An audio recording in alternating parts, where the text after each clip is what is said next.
వి gold trusted gold buyers మీరు తాకట్టు పెట్టిన బంగారాన్ని విడిపించి ఈ రోజు ఉన్న మార్కెట్ ధరకు కొనబడను.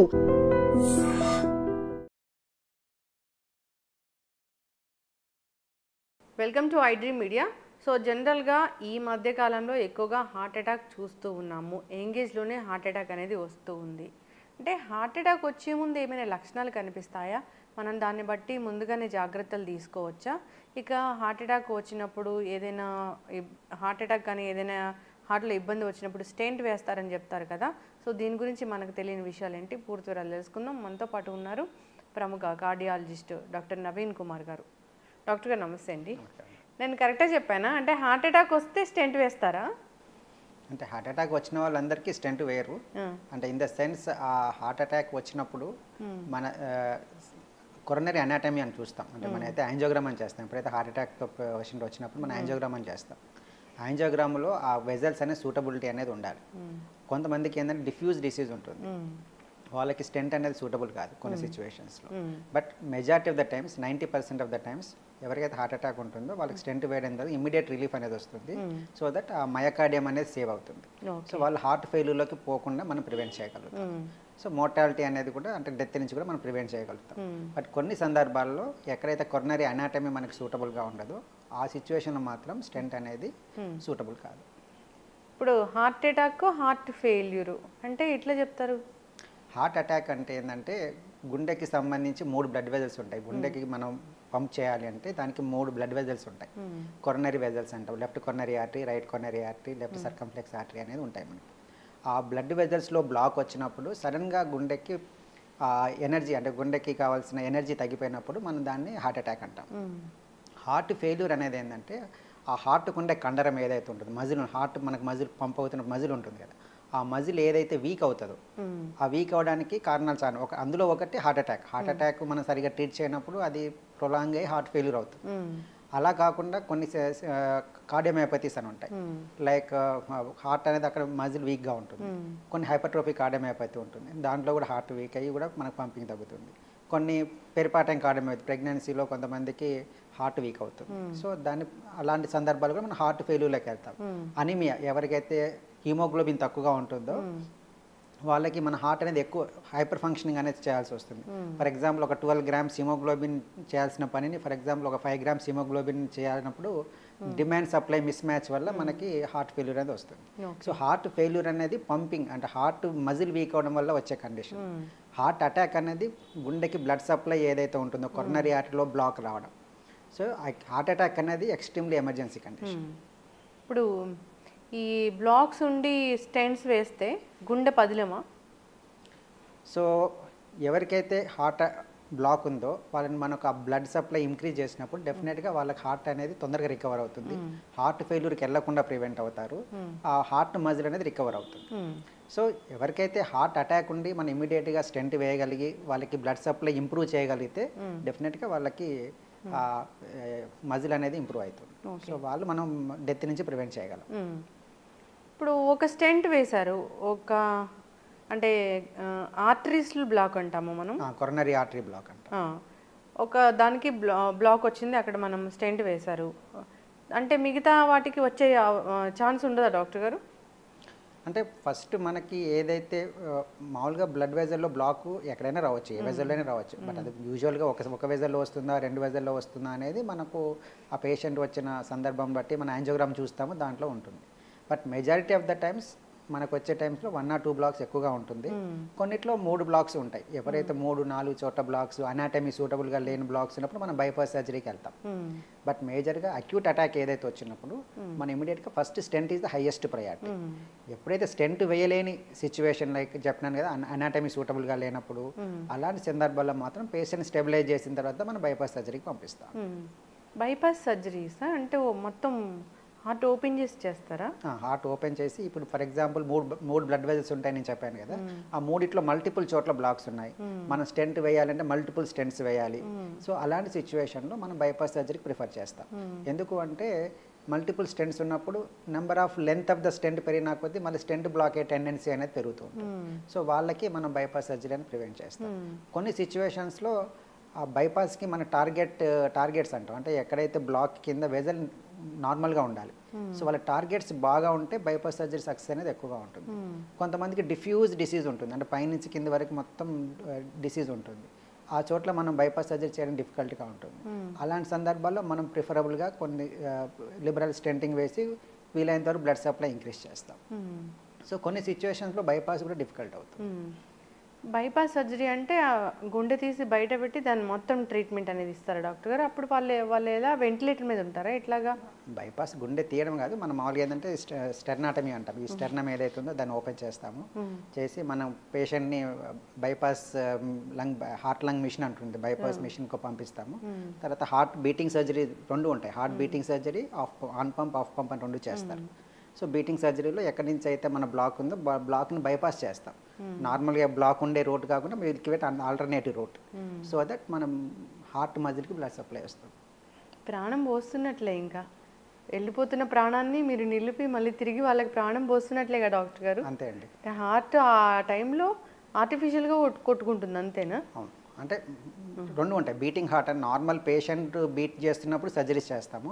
కొన్ని సిచ్యువేషన్స్లో మనకు సర్జరీ డ్యూరేషన్ ఎక్కువ ఉన్నప్పుడు, పంపింగ్ చాలా తక్కువగా ఉన్నప్పుడు ఏం చేస్తామంటే హార్ట్ని alternate machine, heart lung machine మీద పంపించేసి then we do the surgery, then will come back make the heart to beat again. అంటే ఈ సర్జరీ అనేది ఎంత టైం పడుతుంది అసలు? సో హార్ట్ సర్జరీస్ యూజువల్గా బైపాస్ సర్జరీస్ మనకి 3 to 4 hours పడుతుంది. బట్ డిపెండ్స్ ఆన్ కాంప్లెక్సిటీ, లోపల కాంప్లెక్స్ లీజన్స్ ఉన్నప్పుడు ఇంకొంచెం టైం ఎక్కువ పట్టచ్చు. ఎస్. సక్సెస్ రేట్ ఎలా ఉంటుంది డాక్టర్ గారు ఇది? యూజువల్గా బైపాస్ సర్జరీ ఈవెన్ స్టెంటింగ్ అయినా సక్సెస్ రేట్ బాగానే ఉంటుంది, బట్ 5 to 10% రిస్క్ అనేది ఎక్కువగా ఉంటుంది. బట్ ఎవరికైతే పంపింగ్ తక్కువగా ఉంటుందో, అంటే ఎజెక్షన్ ఫ్రాక్షన్ అంటాం, సో హార్ట్ పంపింగ్ ఎవరికైతే తక్కువగా ఉంటుందో వాళ్ళకి కొంచెం రిస్క్ అనేది ఎక్కువగా ఉంటుంది. బట్ హార్ట్ పంపింగ్ మంచిగా అంటే స్టేబుల్ ఉన్నప్పుడు మనకు వాళ్ళకి రిజల్ట్స్ అనేది చాలా బాగుంటాయి. ఇప్పుడు హార్ట్ అటాక్, హార్ట్కి సంబంధించిన ఇష్యూస్ ఈ కోవిడ్ తర్వాతనే ఎక్కువ అయ్యాయి అంటున్నారు, వాస్తవమేనా? కోవిడ్ తర్వాత హార్ట్ అటాక్స్ అనేది పెరిగాయి. కాకపోతే రీజన్ అనేది ఏంటంటే బేసిక్గా పోస్ట్ కోవిడ్లో మనకు సెడెంటరీ స్టైల్ అనేది ఎక్కువగా అలవాటు పడ్డాం. వర్క్ ఫ్రమ్ హోమ్ కల్చర్లో మనకి ఇన్యాక్టివ్ అంటే ఇంట్లోనే వర్క్ చేయడం మూలంగా ఎక్సర్సైజ్ కెపాసిటీస్ తగ్గడం, ఒబేసిటీ అనే రిస్క్ ఫ్యాక్టర్స్ పెరగడం, సో ఇలాంటివి మనకి ఎక్కువ ఉన్న మూలంగా అదొక మేజర్ రిస్క్ ఫ్యాక్టర్స్తో మనకు అవుతున్నాయి. బట్ కొన్ని ఈ మధ్యన ఏంటంటే మనకు వ్యాక్సినేషన్ కూడా కంట్రిబ్యూషన్ చేస్తుందో అన్నారు. But initial studies they show that కొంచెం బ్లడ్ క్లాటింగ్ టెండెన్సీ వ్యాక్సినేషన్ వల్ల ఉంటుంది అని చెప్పారు. బట్ రీసెంట్ స్టడీస్ అన్ని మల్టీ అనాలిసిస్ అంటే డిఫరెంట్ కంట్రీస్లో చేసిన స్టడీస్ అన్ని పూల్ చేసి మన అనాలిసిస్ చేసిన తర్వాత వ్యాక్సిన్ కంట్రిబ్యూషన్ అనేది నెగ్లిజిబుల్ అని నిర్ధారణ అయింది. సో వ్యాక్సిన్ వల్ల మనకి హార్ట్ అటాక్స్ పెరుగుతుంది అనేది ఒక అపోహ మాత్రమే. వ్యాక్సిన్ వల్ల కాదు, రక్తం గడ్డకట్టడం వ్యాక్సిన్ వల్ల, ఒక టైప్ ఆఫ్ వ్యాక్సిన్ వేసుకుంటే రక్తం గడ్డకడుతుంది అట్లాంటివి ఏం లేవు అయితే? అలానే ఇనిషియల్ స్టడీస్లో మనకు కొన్ని స్టడీస్ వల్ల తెలిసింది. బట్ వెన్ వీ పూల్ అంటే డిఫరెంట్ కంట్రీస్ డేటా పూల్ చేసిన తర్వాత మనకు వచ్చిన ఆన్సర్ ఏంటంటే వ్యాక్సిన్ కంట్రిబ్యూషన్ అనేది వెరీ వెరీ నెగ్లిజిబుల్. ఈ రక్తం గడ్డకట్టడం అనేది అంటే గుండెకు వెళ్ళే రక్తనాళాల రక్తం గడ్డకట్టడం అనేది అసలు ఎందుకు జరుగుతుంది? సో ఒకటేంటంటే మనకి బాడీలో ఈ blood vessel, coronary blood vessel ఏమవుతుందంటే కొలెస్ట్రాల్ డిపాజిషన్స్ అనేది స్లోగా జరుగుతుంటుంది. ఇది ఓవర్ నైట్లో క్లాట్ అనేది జరగదు. సో బాడీలో ఆల్రెడీ ఒక ప్లాక్ అనేది డిపాజిట్ అవుతుంది బ్లడ్ వెజల్ లోపల. మనకి ఎప్పుడైతే రిస్క్ ఫ్యాక్టర్స్ ఉంటాయి like hyper tension, BP, obesity, stress, smoking, alcohol, ఇవి ఎవరికైతే ఉంటాయో వాళ్ళకి ఏమవుతుందంటే ఈ బ్లడ్ వెజల్ మీద స్ట్రెస్ ఉండి ఎండోథీలియం లోపల బ్లడ్ వెజల్ ఉండే ఒక లేయర్లో చిన్న ఇంజరీస్, మైక్రో ఇంజరీస్ జరుగుతాయి. ఆ మైక్రో ఇంజరీస్ జరిగి దాంట్లో మనకి అక్కడ కొలెస్ట్రాల్ డిపాజిషన్ ప్రాసెస్ అనేది స్టార్ట్ అవుతుంది. దాన్ని మనం అథెరోస్క్లెరోసిస్ అంటాం. సో అథెరోస్క్లెరోసిస్ వరినప్పుడు ఒక ప్లాక్ అనేది ఫామ్ అవుతుంది. అది ఇనిషియల్గా ఏంటంటే మన బ్లడ్ సరిపోతుంది, యూజువల్గా ప్లాక్ ఫామ్ అయినా కానీ అది నేరో స్లోగా అవుతుంది కాబట్టి మనకి దాన్ని అడాప్ట్ చేసుకుంటాం. ఎప్పుడైతే మన క్లాక్ రప్చర్ అవుతుందో అది సడన్గా ఆ ప్లాక్ దాంట్లో టెన్షన్ పెరిగి అది రప్చర్ అయినప్పుడు అది కంప్లీట్ బ్లడ్ వెజల్ మూసేస్తుంది. అది మనం హార్ట్ అటాక్గా ప్రజెంట్ అవుతారు. కొంతమంది ఏమవుతుందంటే హార్ట్ రప్చర్ కాకుండా కూడా ఆ డిసీజ్ అనేది ప్రోగ్రెస్ అయ్యి స్లోగా ప్రోగ్రెస్ అయ్యి నేరో అయిపోతుంది. అలాంటి సందర్భంలో కూడా వాళ్ళు మనకి హార్ట్ అటాక్గా ప్రజెంట్ అవుతారు. ఈ హార్ట్ అటాక్ అనేది ఆల్ ఆఫ్ సడన్గా వస్తుందా? ఒక నెల ముందు, ఒక 10 రోజుల ముందు, 1 వీక్ ముందు, లేదా 1 డే ముందు ఏమైనా లక్షణాలు కనిపిస్తాయి డాక్టర్ గారు? 2 కారణాలు ఉంటాయి. ఒకటేమో సడన్గా రావచ్చు, సడన్గా రావడానికి మేజర్ కారణాలు ఏంటి అంటే స్మోకింగ్. సో ఎవరికైతే క్రానిక్ స్మోకింగ్ హ్యాబిట్ ఉన్న వాళ్ళకి ఏమవుతుందంటే బాడీలో ఆ క్లాట్ ఏదైతే ఉంటుందో నేను చెప్పాను కదా రప్చర్ అవుతుందో సడన్గా రప్చర్ అయ్యి రావచ్చు. బట్ అలా కాకుండా మెజారిటీ ఆఫ్ ద పేషెంట్స్లో మనకి కొంచెం ప్రియంటివ్ సిమ్టమ్స్ తెలుస్తాయి ముందు. మన హార్ట్ అటాక్ రావడానికి కొద్ది రోజుల ముందు కొన్ని నెలల ముందు కూడా మనకు కొన్ని సిమ్టమ్స్ అనేవి తెలుస్తుంది అనమాట. ఎట్లాంటి సిమ్టమ్స్ మేము తెలుసుకోవచ్చు? దాన్ని బట్టి మాకు హార్ట్ అటాక్ వస్తుందో లేదో ముందుగానే తెలుసుకుని డాక్టర్ దగ్గరికి వెళ్ళొచ్చా? వెళ్ళొచ్చు. Majority most of the times మనకు హార్ట్ అటాక్ వచ్చే ముందు ఏంటంటే కొంచెం దూరం నడుస్తున్నప్పుడు మనకు ఆయాసం రావడం కానీ లేదంటే రిట్రోస్టాన్స్ ఛాతిలో బర్నింగ్ ఒక రకమైన బర్నింగ్ పెయిన్ రావడం కానీ ఒక్కొక్కసారి ఏమవుతుందంటే జా పెయిన్ లాగా కూడా ప్రజెంట్ అవుతారు. మనకి జా పెయిన్ రాగానే ఈ థ్రోట్లో చోకింగ్ సెన్సేషన్ లాగా వస్తుంది. ఒక్కొక్కసారి మనం కొంచెం అన్నం తిన్న తర్వాత కానీ చోకింగ్ సెన్సేషన్ లాగా రావడం. ఇంతకుముందు చేస్తున్న పని ఫర్ ఎగ్జాంపుల్ రోజు మనం వాకింగ్ వెళ్ళినప్పుడు ఒక 1 కిలోమీటర్ వెళ్ళామనుకోండి, ఈరోజు ఒక ½ కిలోమీటర్కే మనకు ఒక అనీజినెస్ ఫెటిగ్ అనేది రావడం. సో ఇవన్నీ కూడా మనకి ప్రియంటివ్ సిమ్టమ్స్. మన హార్ట్ అటాక్ రావడానికి ఈ సిమ్టమ్స్ ముందుగా మనకు తెలుస్తాయి. But most of the times ఏంటంటే అది మనం దాన్ని రికగ్నైజ్ అంటే మనం ఇగ్నోర్ చేస్తూ ఉంటాం. ఈరోజు నేను ఎక్కువ అన్నం తిన్నానో లేదంటే ఈరోజు నైట్ నాకు స్లీప్ లేదనో వీళ్ళు attribute to some other thing. That's why we miss the most of these symptoms. అవును, ఇట్లా ఏం లేకుండా కూడా హార్ట్ అటాక్ రావచ్చు. అది ఇది ఏమి లేకుండా రావడానికి వచ్చే కారణాలు చాలా తక్కువగా ఉంటాయి. Most of the times 80% of the పీపుల్లో ఏదో ఒక సిమ్టమ్ మనకు ముందే తెలుస్తుంది.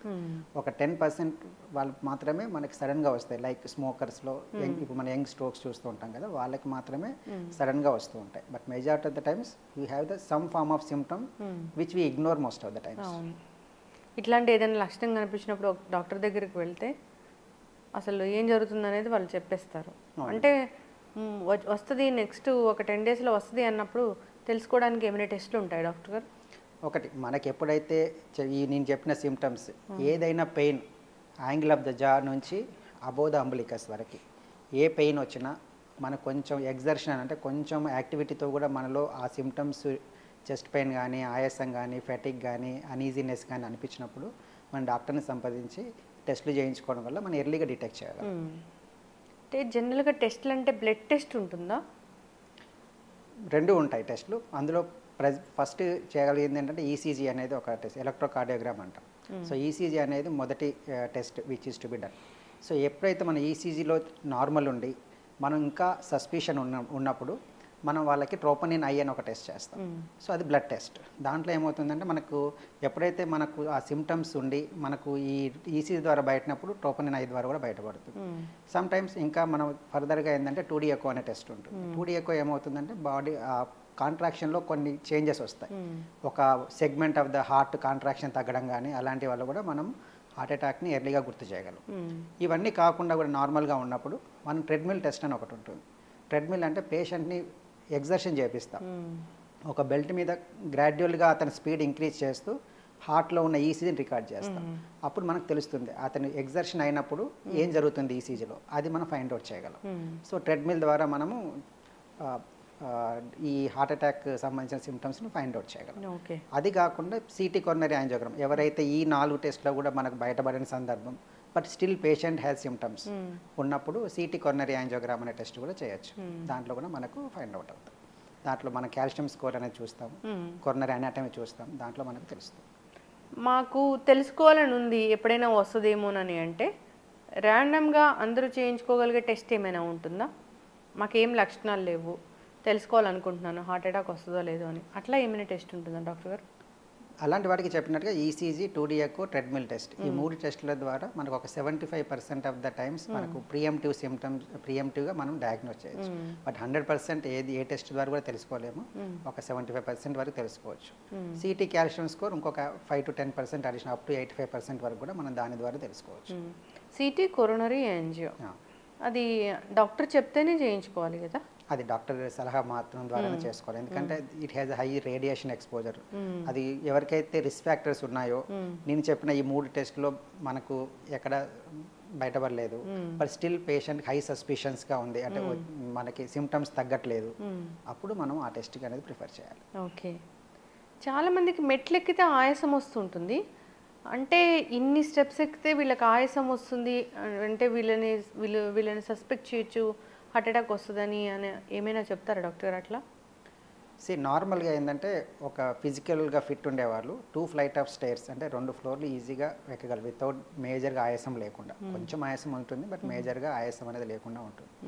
అలా కాకుండా ఎవరైతే first one flight of stair ఒక ఫ్లోర్కి వెళ్ళగానే ఆయాసం వస్తుంది అంటే we should suspect them, we should evaluate for them. Okay. కొందరిలో ఆయాసం లేకుండా కూడా మనము హార్ట్ అటాక్ వచ్చే ఛాన్స్ అనేది ఉంటుంది. అంటే ఆయాసం లేకుండా వాళ్ళకి చెస్ట్ పెయిన్ రావచ్చు. కొంతమందికి ఆయాసం కంటే ముందు పెయిన్ అనేది కూడా వస్తుంది. సో పెయిన్ వచ్చినప్పుడు కూడా నేను చెప్పినట్టుగా ఈ జా నుంచి అంబలికస్ పైన ఎక్కడైనా మనకు బర్నింగ్ సెన్సేషన్ కానీ అన్ఈజీగా అనిపించినప్పుడు కంపల్సరీగా ఎవాల్యుయేట్ చేయాలి. ఇది హార్ట్ అటాక్కి సంబంధించిన పెయినే, ఖచ్చితంగా డాక్టర్ దగ్గర వెళ్ళాల్సిందే అనేది ఏమైనా బండ గుర్తు ఉంటుందా డాక్టర్ గారు ఆ పెయిన్కి? సో ఆ గుండెకి సంబంధించిన చెస్ట్ పెయిన్ ఎలా ఉంటుందంటే అన్బేరబుల్ పెయిన్ ఉంటుంది. అంటే ఇలాంటి పెయిన్ నేను ఇంకా ఈ మధ్య కాలంలో ఎప్పుడు నాకు అలాంటి పెయిన్ రాలేదు అని నీకు అనిపించినప్పుడు. నెంబర్ 2, నేను కొంచెం దూరం నడవగానే నాకు ఆ పెయిన్ అనేది పెరుగుతుంది, నాకున్న పెయిన్ పెరుగుతుంది అనిపించినప్పుడు. కొంచెం దూరం నడవగానే నా పెయిన్తో పాటు కొంచెం ఆయాసం కూడా వస్తుంది. ఇది నేను ఈ మధ్య కాలంలో ఎప్పుడు ఇలాంటి డిస్కంఫర్ట్ నేను ఫస్ట్ టైం లైఫ్లో నేను ఫీల్ అవుతున్నాను అనిపించినప్పుడు that is the time we have to reach to the hospital as early as possible. చాలామంది మాకు తెలిసిన డాక్టర్ దగ్గరికి వెళ్ళాలి అని టైం అంతా వేస్ట్ చేస్తూ ఉంటారు. ఏం చెప్తారు డాక్టర్ గారు అలాంటి వాళ్ళకి? ఎప్పుడైనా చెస్ట్ పెయిన్ సివియర్గా ఉన్నప్పుడు మనం వీ షుడ్ నాట్ డిలే. ఎందుకంటే మనం హార్ట్ అటాక్ వచ్చిన తర్వాత మనం ఎంత డిలే చేస్తే మన మజిల్ అనేది అంత డ్యామేజ్ అవుతూ ఉంటుంది. డ్యామేజ్ అయిన మజిల్ని తిరిగి ఏ డాక్టర్ కానీ ప్రపంచంలో ఎవరు తీసుకురాలేరు. అది డ్యామేజ్ కాకముందే మనం కాపాడాలి. అంటే మనం ఎంత ఎర్లీగా డాక్టర్ గారి దగ్గరికి వెళ్ళి ఎంత ఎర్లీగా మనం బ్లడ్ సప్లై మళ్ళీ రీవాస్కులరైజ్ చేయగలిగితే మన మజిల్ అంత నార్మల్కి వస్తుంది.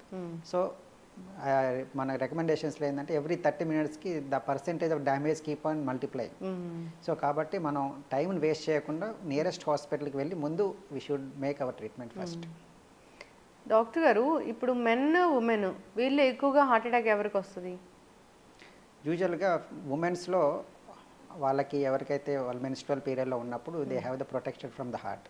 సో అప్ టు 45 years వరకు చూస్తే men has more heart disease prone for the females. After 45 years యూజువల్గా men and women have the similar risk. అంటే జనరల్గా టెస్టులు అంటే ఈసీజీ 2D ఈకో ఇవేనా? ఇంకా జనరల్గా ఖచ్చితంగా 40 తర్వాత ఈ టెస్టులు మీరు ఖచ్చితంగా చేయించుకోవాలి అనేది ఏమైనా ఉంటుందా? సో ఇన్ అడిషన్ టు ఎవరికైతే రిస్క్ ఫ్యాక్టర్స్ ఎక్కువగా ఉంటాయో, నేను చెప్పినట్టు ఫ్యామిలీ హిస్టరీ ఉండొచ్చు, డయాబెటీస్ ఉండొచ్చు, హైపర్ టెన్షన్ ఉండొచ్చు, ఒబేసిటీ, స్మోకింగ్, ఇలాంటి ఎవరికైతే కొలెస్ట్రాల్ నార్మల్గా ఎవాల్యుయేషన్లో కొలెస్ట్రాల్ హై లిపిడ్ లెవెల్స్ ఉన్న వాళ్ళకి ఏంటంటే మన ఎవాల్యుయేషన్లో హెచ్ఎస్సిఆర్పి అనే ఒక టెస్ట్ కూడా ఉంటుంది. అది ఏం చెప్తుందంటే మన బాడీలో ఇన్ఫ్లమేటరీ మార్కర్ ఎంత హైలో ఉన్నాము, మనం ఎంత ప్రోన్గా ఉన్నాము అని తెలుపుతుంది. ఎవరికైతే అది ఎక్కువగా ఉందో వాళ్ళు ఫర్దర్గా నేను చెప్పిన కార్డియాక్ టెస్ట్లకు వెళ్ళాల్సి ఉంటుంది. HSCRP high sensitive CRP. అప్పట్లో కోవిడ్ టైంలో డైమర్ టెస్ట్ అని రాసేవాళ్ళు కదా డాక్టర్ గారు, అది ఏంటి?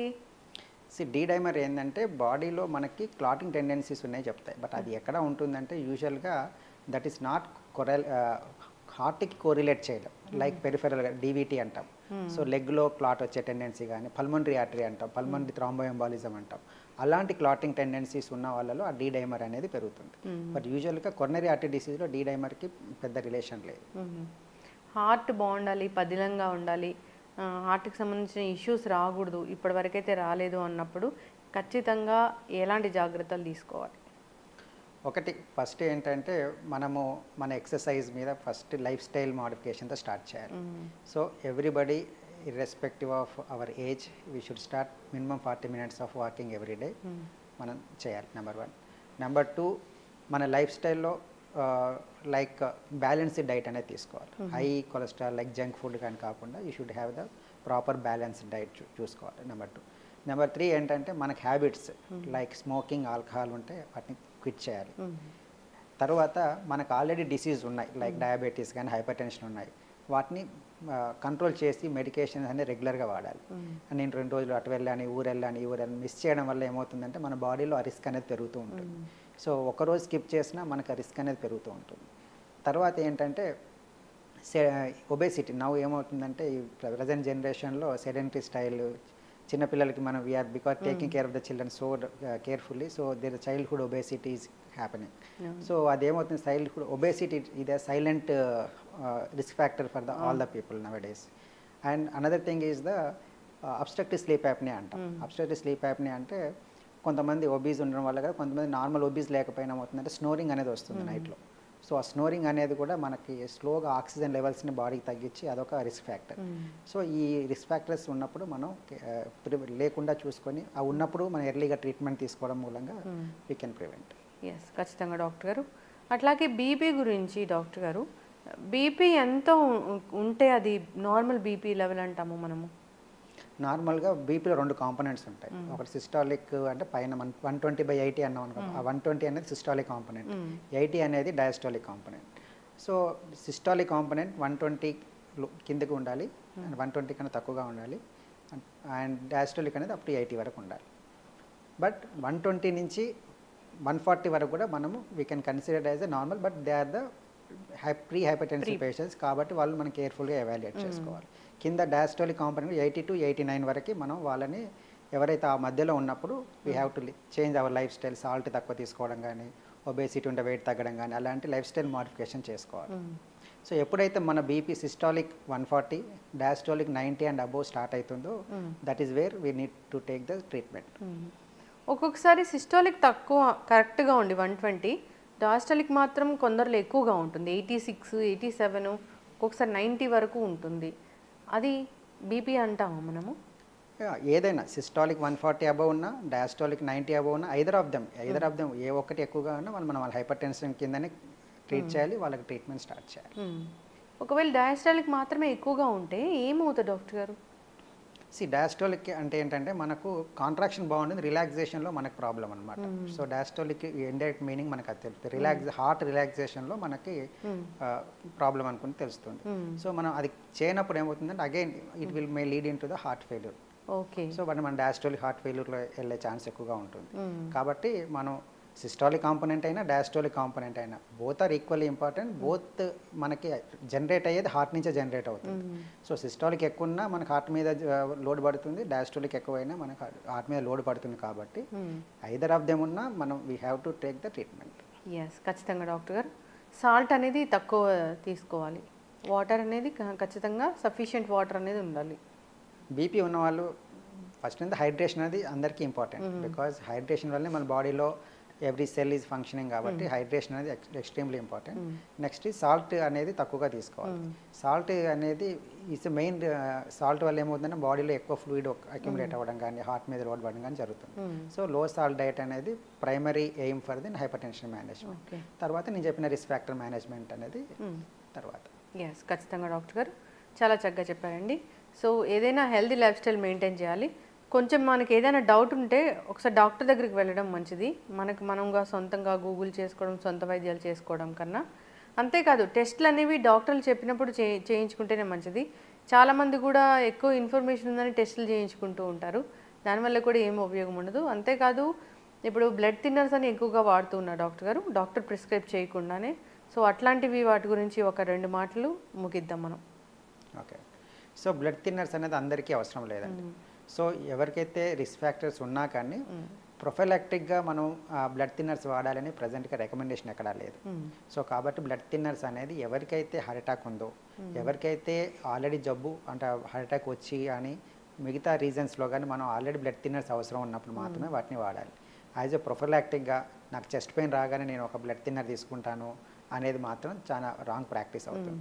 ఏమవుతుందంటే చెస్ట్ పెయిన్ అనేది మనకు అసిడిటీలో కూడా రావచ్చు, అల్సర్ వల్ల కూడా రావచ్చు. అలాంటి సందర్భాల్లో మనం బ్లడ్ థిన్నర్ తీసుకున్నాం అనుకోండి, అప్పుడు అల్సర్ పెరిగి బ్లీడింగ్ అయ్యి మళ్ళీ రిస్క్ అయ్యే కూడా ఛాన్స్ కూడా ఉంటుంది. సో ఏదైనా బ్లడ్ థిన్నర్స్ ఇండికేషన్ లేకుండా అంటే అవసరం లేకుండా డాక్టర్ ప్రిస్క్రిప్షన్ లేకుండా మనం తీసుకోవడం అనేది అంత శ్రేయస్కరం కాదు. ఎస్, చక్కగా చెప్పారు డాక్టర్ గారు. హార్ట్ అటాక్ గురించి, వచ్చే ముందు లక్షణాలు, ఇలాంటి వాటి గురించి తీసుకోవాల్సిన జాగ్రత్తలు ఫాలో అవ్వాలని కోరుకున్నాం. ఈ హార్ట్కి సంబంధించిన ఇష్యూస్ గురించి మనం సిరీస్ కంటిన్యూ చేద్దాం డాక్టర్ గారు. రకరకాల ఇష్యూస్ గురించి మనం డిస్కస్ చేద్దాము. చక్కటి ఇన్ఫర్మేషన్ అండి, ధన్యవాదాలు. Sir, one life lesson what medicine has taught you. Whatever you can do without expecting. But I really believe మన పాజిటివ్ యాటిట్యూడ్ ఉంటేనే మనం ఏదైనా సాధించగలం. గట్ని మనం కరెక్ట్గా డీల్ చేసినట్లయితే అది మనకి పాజిటివ్ హార్మోన్స్ని రిలీజ్ చేస్తుంది. షుగర్ వచ్చిన వాళ్ళ పరిస్థితి ఏంటి? పొట్ట దగ్గర పెరిగితే దాన్ని ఆండ్రాయిడ్ అంటారు, ఆండ్రాయిడ్ ఫోన్ కదా. అసలు థాట్స్ ఎందుకు వస్తాయి? బ్రెయిన్ డెడ్ అంటే దానికి ప్రపంచం అంతా కూడా కొన్ని నిర్దిష్టమైనటువంటి లక్షణాలు ఉన్నాయి. మానసికంగా ధైర్యంగా ఉంటే క్యాన్సర్ జయించవచ్చు. You are a doctor for a cause sir, అంతే. వాళ్ళకి వచ్చిన ఆదాయం కాకుండా ఫ్రీ సర్వీస్ ఎంతమందికో చేస్తుంది.